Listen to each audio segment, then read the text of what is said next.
అందరికీ నమస్కరిస్తూ మా జిల్లా అధ్యక్షుడైనటువంటి ఎస్వి మోహన్ రెడ్డి గారికి, సురేందర్ రెడ్డి గారికి, మిగతా వైఎస్ఆర్సీ పార్టీ నాయకులకు, మీడియా మిత్రులకు అందరికీ పేరు పేరున నమస్కారం తెలియజేస్తూ, ఇందాక రాజధాని గురించి మా అధ్యక్షుడు మోహన్ రెడ్డి గారు చెప్పడం జరిగింది. ఈ సందర్భంగా మీకు కొన్ని విషయాలు గుర్తు చేయాల్సిన అవసరం ఎంతైనా ఉంది. 2014-19 మనకు రాజధానిగా 10 సంవత్సరాలు హైదరాబాద్ అవకాశం ఉండినా నిదానంగా చేసుకునేటువంటి అవకాశం ఉండినా, ఎందుకంటే చంద్రబాబు నాయుడు సీనియారిటీ అంతా ఎక్కడ ఉపయోగిస్తాడంటే ఎలా మోసం చేయాలి, ఎలా దోచుకోవాలి, ఎలా మోసం చేయాలి, ఎలా దోచుకోవాలి, ఈ రెండింటి విని ఆయన ఎక్స్పీరియన్స్ అంతా ఉంటుంది. ఆ రోజుల్లో గబగబా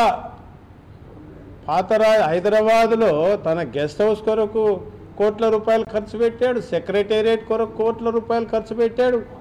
ఉన్నట్టుండి ఒక కేసులు దొరికి అర్ధరాత్రి పూట విజయవాడ షిఫ్ట్ అన్నాడు, అమరావతి అన్నాడు.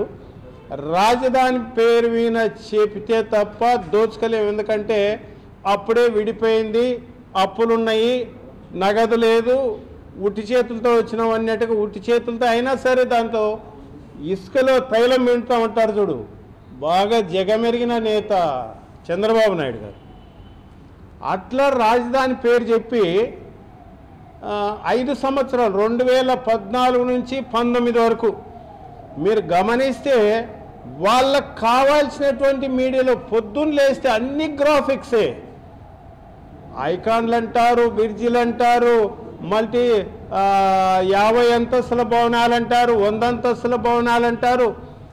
చివరికి జపాన్ పోయొచ్చి టోక్యో నగరం అంటారు, చైనా పోయొచ్చి బీజింగ్ నగరం అంటారు, సింగపూర్ అన్నారు. రకరకాలుగా ప్రపంచంలో అన్ని దేశాలు చుట్టి వచ్చి సింగపూర్ నుంచి ఒక మినిస్టర్ని పట్టుకొచ్చి ఆయన గొప్ప చెప్పి ఆయన ద్వారా ఎంత దోచుకతాటికి ప్లాన్లు వేసినారో అంత దోచుక తిన్నారు. దోచుక తినటమే కాకుండా ఇక్కడ ఇంకొక విషయం మనం అందరం గమనించాల్సింది ఏంటంటే, ఆ రోజుల్లో ఎస్ఎఫ్టీకి 10,000 రూపాయల పైగా ఖర్చు పెట్టి అన్ని కారేటువంటి బిల్డింగులు, లీకేజ్ బిల్డింగులు, అసెంబ్లీ అయితేమి సెక్రటేరియట్ అయితేమి 10,000 రూపాయలు ఎస్ఎఫ్టీ పెట్టి తాత్కాలికమైనటువంటి బిల్డింగులు కట్టినటువంటి మహామేధావి చంద్రబాబు నాయుడు గారు. అదే కాకుండా అంటే అలా దోచుకోవటమే కాకుండా కేవలం ఒక సామాజిక వర్గానికి సంబంధించిన వారిని అందరినీ కూడా అక్కడ డంప్ చేశాడు. ఎందుకంటే రాజధాని అందరికీ లీక్ ఒక చోట ఇచ్చి అంతర్గతంగా ఇంకొక చోట ఇచ్చి అందరిని అక్కడ కొనిపించేటట్టు చేసి తనకు కావాల్సిన వాళ్ళందరినీ మభ్యపెట్టి అందరితో కొనిపించినాడు. అసైన్ ల్యాండ్స్, ఏమన్నా పొరంబోక్ ల్యాండ్స్,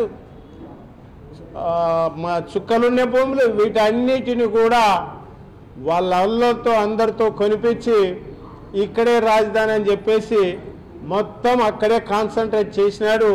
ఎక్కడ ఒక సంక్షేమం లేదు, ఒక డెవలప్మెంట్ లేదు. 5 సంవత్సరాలు అందరం కళ్ళెదురుగా చూసినటువంటి పరిస్థితి అది.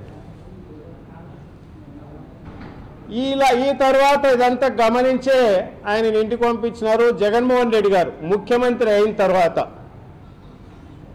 అంతటా సమానంగా అభివృద్ధి చెందాలి రాష్ట్రమంతా.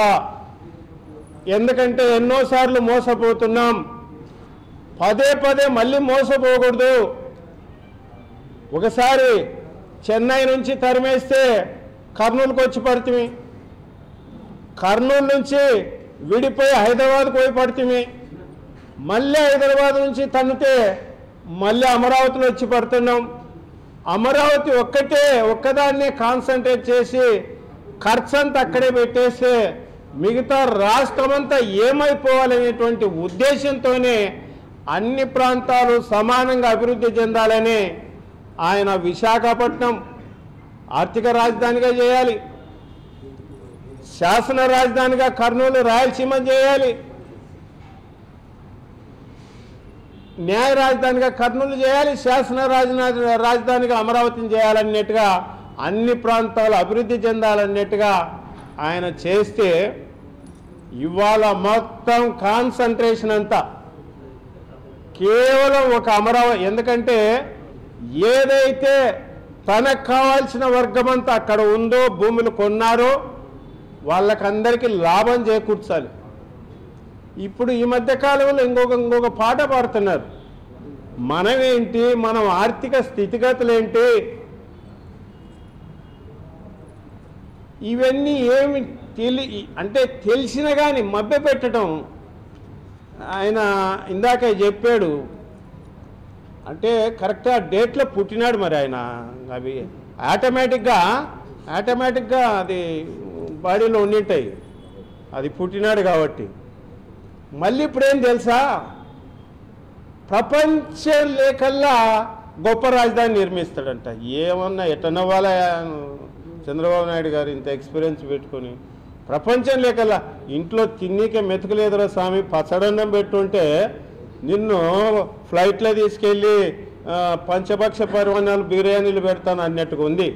ఇంట్లో తినటానికి కడుపుకి ఇంత పచ్చడన్నం చాలు అని అడుగుతుంటే ఈయన ఎక్కడో ప్యాలెస్లో తీసుకెళ్ళి నిన్ను పెడతానంటాడు.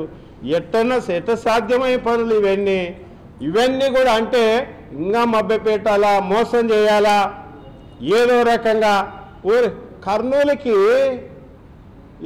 పోనీ మేమేమో హైకోర్టు చేస్తామని చెప్పేసి తిప్పలవన్యము ఏదో మీరు వేసిన కోర్టులు కేసులు మీకున్న ఇన్ఫ్లుయెన్స్ని అంతా ఉపయోగించి రానియకుండా అడ్డుపడుతుంది. ఇవాళ బెంచ్ అన్నారు, ఆ బెంచ్ ఊసెత్తరు, మాట్లాడరు. మీరు ఇచ్చిన 6 ఏమేమి 6 సూపర్ 6లు ఏమైనా కూడా తెలియట్లేదు. వాటి గురించి ఎక్కడ మాట్లాడారు, ఏదో కార్యాపన చేస్తారు. ఇవేమి లేకుండా మళ్ళీ కొత్తగా ప్రపంచం లేకల్లా మంచి రాజధాని నిర్మిస్తూ ఉంటారు. అంటే ఎలా పొద్దున్న లేచిన నుంచి మీ తీరు మారలేదు. అమాయక ఆంధ్రప్రదేశ్ ప్రజల అమాయకత్వాన్ని, ఎందుకంటే మర్చిపోయే గుణం ఉంది మనకు. ఆయన చేసిన మోసాలన్నీ మర్చిపోయి మనమేమో అప్పు తెచ్చిన 2,70,000 కోట్ల రూపాయలను ట్రాన్స్పరెన్స్గా ₹1 అవినీతి లేకుండా డైరెక్ట్ బెనిఫిషియరీ ట్రాన్స్ఫర్ మనం చేస్తే ఇవాళ మీరు తెచ్చిన అప్పంతా ఏమైపోతుందో కూడా తెలియని పరిస్థితి. ఇవాళ వచ్చిన 10 నెలల్లోనే 1,00,000 కోట్ల పైన అప్పు తెచ్చి ఏం చేసినారనేది కూడా అర్థం కాని పరిస్థితి. జగన్మోహన్ రెడ్డి గారున్న ట్రాన్స్పరెన్స్గా చేసినారు. తెచ్చిన అప్పుకు లెక్కలున్నాయి, అన్నీ ఉన్నాయి. కానీ మీరు చేసిన అప్పుకు లెక్క లేదు, పక్క లేదు. అంటే మనం ఏం చేసినా ప్రజలు నమ్మేస్తున్నారు. మొన్న మీరు ఏదేదో చెప్పటం వల్ల, కూటమి వల్ల, మీ ఒక్కరి వల్ల కాదు అని సంగతి అందరికీ తెలుసు, మీకు తెలుసు. వాళ్ళ కాళ్ళు పట్టుకొని వీళ్ళ కాళ్ళు పట్టుకొని అందరూ కలిసి చేసినా మీకు మార్జిన్ ఒకవేళ ఒక 10% వేరియేషన్ ఉందేమో, అవి కూడా రకరకాల కారణాల వల్ల. ఈసారి అట్లా ఉండదు. మీరు చేస్తూ మీ దోపిడీని ఎవరైతే క్వశ్చన్ చేస్తారో, మీరు ఇచ్చిన హామీలు ఎందుకు నెరవేర్చలేదు అని ఎవరైతే క్వశ్చన్ చేస్తారో వాళ్ళపైన మీ రెడ్ బుక్ రాజ్యాంగం నడిపిస్తున్నారు. మాకు కూడా పెన్నులు ఉన్నాయి, బుక్కులు ఉన్నాయి, రాసుకునేక మాకు కూడా చదవచ్చు. ఎల్లకాలం మీరే ఉంటారనేది పొరపాటు.